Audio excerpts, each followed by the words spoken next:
برطانیہ میں پچھلے ہفتے ہونے والے فسادات کے بعد اب جو سزاؤں کا سلسلہ ہے وہ جاری و ساری ہے، لیکن آئی ٹی وی کی ایک سٹوری کے مطابق جس ویب سائٹ پر یہ سب سے پہلے فیک نیوز آئی،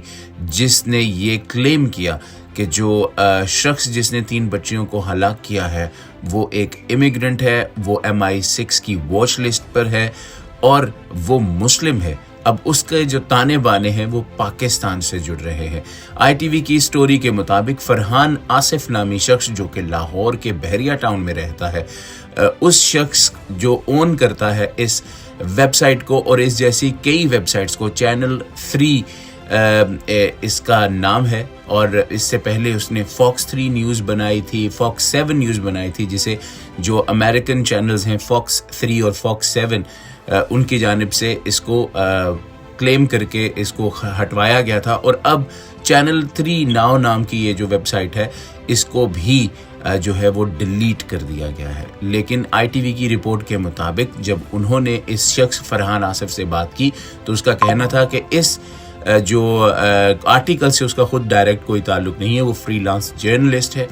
اور یہ جس شخص نے بھی اس کی ویب سائٹ کے لیے یہ آرٹیکل لکھا تھا اب اسے نوکری سے ہٹا دیا گیا ہے۔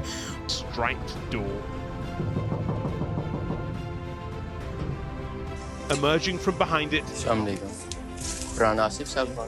the man accused of playing a role amplifying the lies that fueled the riots. نہیں، اس سے کیسے ایک چھوٹے سے آرٹیکل سے اور چھوٹے ٹویٹر کے اکاؤنٹ سے کیسے اشتعال پھیل سکتا ہے؟ مس انفارمیشن ہے کہ اس مس انفارمیشن دیکھیں، مس ایک انفارمیشن مسلم لڑکا ہے اور اس سے پاکستان سے بھی تعلق آپ نے بتایا؟ نہیں، پاکستان کا صرف یہ بتایا کہ مسلم ہے۔ ہاں نہیں، یہ بھی یہ بتایا تھا کہ اور امیگرینٹ بتایا تھا، لیکن اس میں یہ کیاس کا کوئی تعلق نہیں ہے۔ دیکھیں، کیاس تو ان کے اپنے ملک والے کر رہے ہیں نا، اگر وہ ڈس انفارمیشن لے کے اس کو کہیں غلط انفارمیشن اس کو آرام سے ٹیکل کریں۔